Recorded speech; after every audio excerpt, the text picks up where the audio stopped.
छत्तीसगढ़ से हैं राघव बघेल। उत्तराखंड पौड़ी गढ़वाल से हैं उमा सिंह। यादव मोहल्ला सनावद मध्य प्रदेश से हैं दिलीप मालाकार। मालवा रेडियो श्रोता संघ ग्राम हिंगड़ी आलोट जिला रतलाम एमपी से हैं जगदीश धाकड़। सभी साथियों को हिंदी दिवस की शुभकामनाएं लिख भेजी हैं यदुनाथ यादव ने, जिन्होंने हमें ये फेसबुक संदेश लिखा है फैजाबाद अयोध्या से। धनवंतरी नगर जबलपुर से हैं अशोक सिंह। कोल सिटी बरकाकाना से हैं अफजाल ताज। जैन मंदिर वाली गली कुरावली से हैं राशिद हुसैन अंसारी। गुजरात गांधीग्राम से हैं प्रवीण सोनी। शंकरपुर उसामा बदायूं से हैं सोमेंद्र यादव। दुल्लापुर नवाबगंज गोंडा से लिखते हैं शिवराम निषाद। झज्जर हरियाणा से लिखते हैं बिट्टू भाटिया। चुरू राजस्थान से हैं सोमल संदीप सिंह। मुरादाबाद दूल्हापुर से लिखते हैं मोहम्मद फरमान। हिंदी दिवस की शुभकामनाएं लिख भेजी है गोवर्धन बिहारी कॉलोनी शहादरा दिल्ली से तुलसीनाथ यादव ने, जिन्होंने हमें ये फेसबुक संदेश लिखा है फैजाबाद अयोध्या से। धनवंतरी नगर जबलपुर से हैं अशोक सिंह। कोल सिटी बरकाकाना से हैं अफजाल ताज। जैन मंदिर वाली गली कुरावली से हैं राशिद हुसैन अंसारी। गुजरात गांधीग्राम से हैं प्रवीण सोनी। शंकरपुर उसामा बदायूं से हैं सोमेंद्र यादव। दुल्लापुर नवाबगंज गोंडा से लिखते हैं शिवराम निषाद। झज्जर हरियाणा से लिखते हैं बिट्टू भाटिया। चुरू राजस्थान से हैं सोमल संदीप सिंह। मुरादाबाद दूल्हापुर से लिखते हैं मोहम्मद फरमान। हिंदी दिवस की शुभकामनाएं लिख भेजी है गोवर्धन बिहारी कॉलोनी शहादरा दिल्ली से तुलसी मस्कीन ने। मढ़ावरा ललितपुर से हैं प्रदीप कुमार। जेल रोड दिल्ली से लिखते हैं लाल बाबू दीवाना। आप लिखते हैं मन से उतरे लोग सामने बैठ भी जाएं तो नजर नहीं आते। बिल्कुल सही बात कहा आपने। आगे आप लिखते हैं दिल में रहने वाले लोग सामने ना भी रहें आंखों से दूर नहीं जाते। बिल्कुल मस्कीन ने। मढ़ावरा ललितपुर से हैं प्रदीप कुमार। जेल रोड दिल्ली से लिखते हैं लाल बाबू दीवाना। आप लिखते हैं मन से उतरे लोग सामने बैठ भी जाएं तो नजर नहीं आते। बिल्कुल सही बात कहा आपने। आगे आप लिखते हैं दिल में रहने वाले लोग सामने ना भी रहें आंखों से दूर नहीं जाते। बिल्कुल। और अगले श्रोता हैं बक्सर बिहार से शरफुद्दीन अंसारी। आप सबको हम सुनवा रहे हैं फिल्म कुर्बान का ये गीत अनुराधा पौडवाल और उदित नारायण की आवाज में। गीत को लिखा है समीर ने और संगीत है आनंद मिलिंद का। तो आइए सुनते हैं ये गीत। आकाशवाणी के अयोध्या केंद्र से आप सुन रहे हैं कार्यक्रम कुछ तुमने कहा। अगले हमारे श्रोता हैं सादुल शहर राजस्थान से राम कुमार रेवाड़। गंगवार रेडियो श्रोता संघ दलपतपुर बरेली से हैं ओम पाल गंगवार। मल्हार मछहा से हैं राजकुमार पटेल। आजाद नगर लक्सर हरिद्वार उत्तराखंड से हैं ताज अंसारी। टैगोर गार्डन नई दिल्ली से लिखते हैं रविंद्र सिंह छाबड़ा। बठेना पाटन जिला दुर्ग छत्तीसगढ़ से लिखते हैं बलकरण वर्मा। मुगलपुरा बागपत से हैं अब्दुल सत्तार अब्बासी। सिद्धार्थनगर दरियापुर बावली से लिखते हैं गजानंद येले। ग्राम बगबुड़वा पथरिया छत्तीसगढ़ से हैं नरेन नाताम। एटा रोड गंज डुंडवारा से लिखते हैं फैसल शेख। ग्राम पूरे तिलक छावनी बस्ती से लिखते हैं रघुनंदन शर्मा। आपको भी आदाब। आप लिखते हैं आज हिंदी दिवस है। आज के ही दिन 1949 में भारतीय संसद की संविधान सभा ने हिंदी को पूरे राष्ट्र की राजभाषा का दर्जा दिया था। तब से आज तक प्रत्येक वर्ष 14 सितंबर को हिंदी दिवस मनाया जाता है। आज के हिंदी दिवस की सभी श्रोता मित्रों को और आकाशवाणी परिवार को ढेरों शुभकामनाएं और बधाइयां। तो आपको भी बहुत शुभकामनाएं, बहुत बधाइयां। नागपुर महाराष्ट्र से लिखते हैं कमल शावड़े। ताज मंजिल लक्कड़ बाजार खंडवा से हैं मोहम्मद रफीक पवार। और रघुवीर नगर दिल्ली से हैं दिलावर खान। आपने भी हिंदी दिवस की शुभकामनाएं लिख भेजी हैं, तो आप सबको हम सुनवा रहे हैं फिल्म 20 साल बाद का ये गीत, जिसे अपनी आवाज दी है मोहम्मद अजीज और अनुराधा पौडवाल ने। गीत है आनंद बख्शी का और संगीत लक्ष्मीकांत प्यारेलाल का।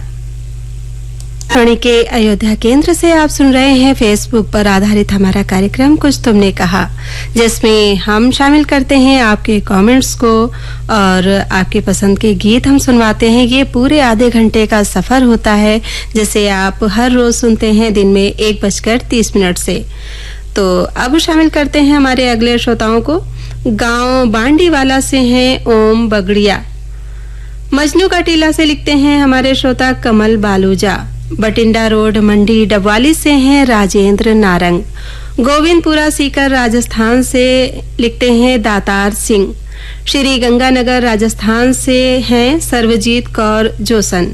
कलानौर से लिखते हैं नरिंदर शर्मा। बड़ी गैबी चौराहा वाराणसी से हैं अरुण कुमार मालवीय दर्द। बेनीपट्टी मधुबनी बिहार से हैं अरविंद कुमार। अगले हमारे श्रोता हैं एक रिश्ता रेडियो श्रोता संघ छत्रपति संभाजी नगर महाराष्ट्र से अनिल कुमार घोड़के। मोताला महाराष्ट्र से हैं विजय सुरलकर। कस्बा बराडा अंबाला हरियाणा से हैं रवि कुमार राहुल। रायपुर छत्तीसगढ़ से लिखते हैं विनोद वंडलकर। हमीरपुर बुंदेलखंड से हैं रामशरण विश्वकर्मा। खेल बाजार पानीपत से हैं नरेश मल्होत्रा नीटू। लदावली मुरादाबाद से लिखते हैं अजीत कसाना। उत्तम नगर दिल्ली से हैं बोधराज खोरवाल। अक्कलकोट रोड महाराष्ट्र से हैं गणेश लोढ़े। मारहरा दरवाजा एटा से हैं नबी हसन अब्बासी। जमशेदपुर से लिखते हैं चिन्मय महतो और महाराष्ट्र से हैं मुकेश कांसलेकर। तो आप सबके लिए है अगला गीत फिल्म अंदाज से। जी हाँ श्रोताओं, ऐसे ही बेहतरीन गीतों के मोती हम और भी लाए हैं, लेकिन अब वक्त है एक छोटे से विराम का।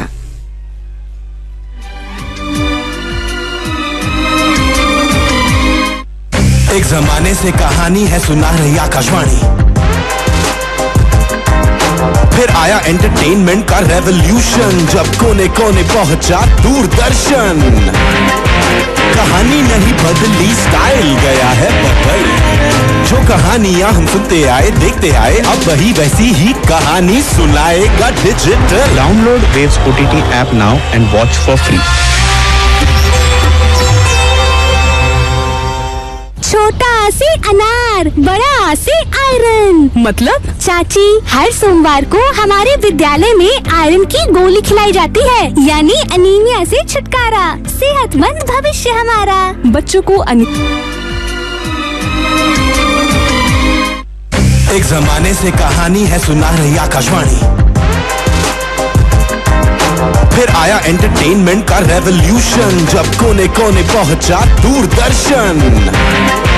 कहानी नहीं बदली, स्टाइल गया है बदल। जो कहानियां हम सुनते आए देखते आए, अब वही वैसी ही कहानी सुनाएगा digital. Download waves OTT app now and watch for free. छोटा से अनार, बड़ा से आयरन। मतलब चाची, हर सोमवार को हमारे विद्यालय में आयरन की गोली खिलाई जाती है, यानी अनीमिया से छुटकारा। सेहतमंद भविष्य हमारा। बच्चों को अनीमिया मुक्त बनाने के लिए संतुलित आहार के साथ हफ्ते में 1 आयरन की गोली खिलाएं। कक्षा 1 से 5 के बच्चों को गुलाबी गोली और कक्षा 6 से 12 के बच्चों को नीली गोली, जो कि आंगनबाड़ी और सरकारी विद्यालयों में निशुल्क उपलब्ध है। राष्ट्रीय स्वास्थ्य मिशन द्वारा प्रसारित।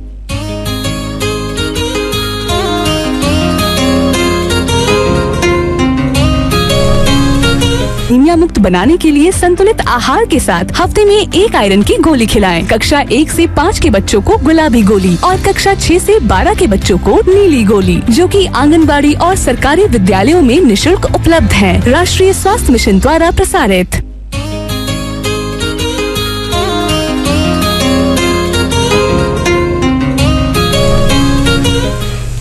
एक बार पुनः आपका स्वागत है हमारे इस कार्यक्रम में।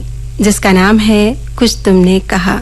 और इस कार्यक्रम में आप लेकर भेजते हैं अपने सुविचार, शायरी, और हम शामिल करते हैं हमारे इन श्रोताओं की तरह। पद्मा टॉकीज, नेपानगर, मध्य प्रदेश से हैं सुदर्शन शाह।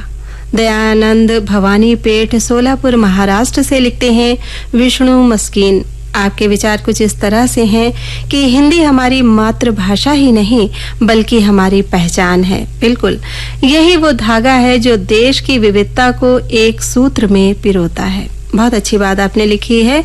और अगले हमारे श्रोता हैं ग्राम नवागांव, मुढ़ई पार, छत्तीसगढ़ से सोहन लाल साहू।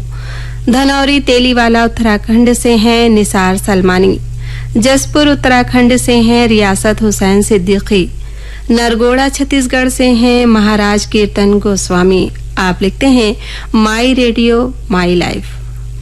बहुत अच्छी बात। और अगले श्रोता हैं हरहरपुर मटकली, झुमका सिटी, बरेली से शाहरुन नूर अंसारी। कोटवा नारायणपुर, बाबा पट्टी, बलिया से हैं ओम प्रकाश राय। मुजफ्फरपुर बिहार से हैं आर्यन राज। जबलपुर मध्य प्रदेश से हैं माधव नामदेव। हिसार हरियाणा से लिखते हैं बलवंत सिंह। आदर्श नगर मलोट पंजाब से हैं राजपाल। ग्राम पजौनिया जालौन से हैं सत्येंद्र चंसौलिया। पुराना शहर बरेली से हैं अनोखे लाल मौर्य। मोहल्ला मंसूर गंज टुंडवारा से हैं आफ्ताब अंसारी। रघुनाथपुरा श्री गंगानगर राजस्थान से हैं लालगिरी गोस्वामी। बीड शहर महाराष्ट्र से हैं नंद किशोर घटे। खरसावा झारखंड से हैं सुकरा नायक। नंगलखेड़ा फगवाड़ा पंजाब से हैं बालकृष्ण शर्मा। और न्यू मुल्तान नगर दिल्ली से हैं सुरेंद्र खुराना। आप सबके लिए अगला गीत हमने चुना है फिल्म दिल है कि मानता नहीं से। आवाज है अनुराधा पौडवाल और कुमार सानू की। गीत है समीर का और संगीत जतिन ललित का। तो आइए सुनते हैं ये गीत।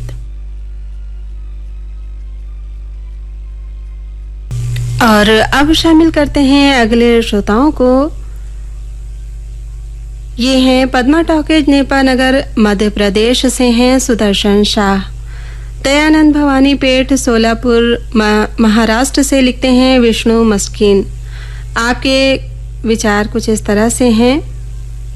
हिंदी हमारी मातृभाषा ही नहीं बल्कि हमारी पहचान है। यही वो धागा है जो देश की विविधता को एक सूत्र में पिरोता है। बिल्कुल।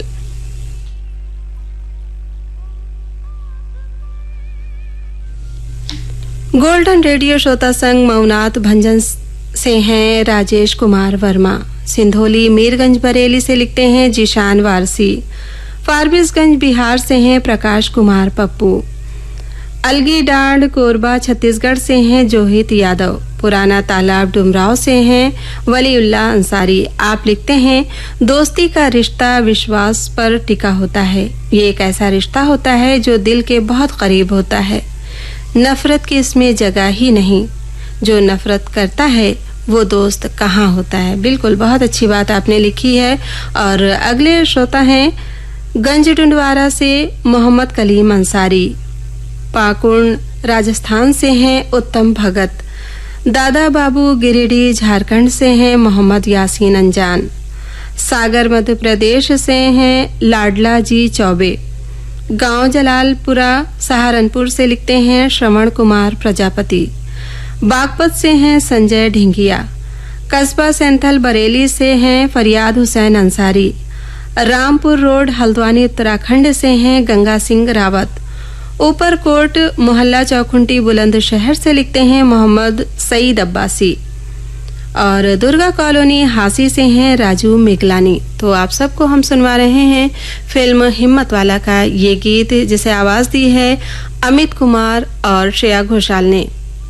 गीत है समीर अंजान का और संगीत साजिद वाजिद का। तो आइए सुनते हैं ये गीत। से आवाज थी अमित कुमार और श्रेया घोषाल की। गीत था समीर अंजान का और संगीत साजिद वाजिद का। इसी गीत के साथ हमारा ये कार्यक्रम अब यहीं पे समाप्त होता है। लेकिन श्रोताओं, चलते चलते इतना ही कहेंगे कि आज हमारे जिन श्रोताओं के पसंद के गीत नहीं शामिल हो पाए वो बिल्कुल भी निराश न हो और आप अपना स्नेह यूं ही बनाए रखें और जुड़े रहें अपने इस कार्यक्रम से। आपकी फरमाइशें, कमेंट्स बताते हैं कि आपको ये कार्यक्रम पसंद आ रहे हैं, तो अपना स्नेह यूं ही बनाए रखें और इतना ही कहेंगे कि जीवन का हर गीत आपके लिए मधुर हो, सुहाना हो और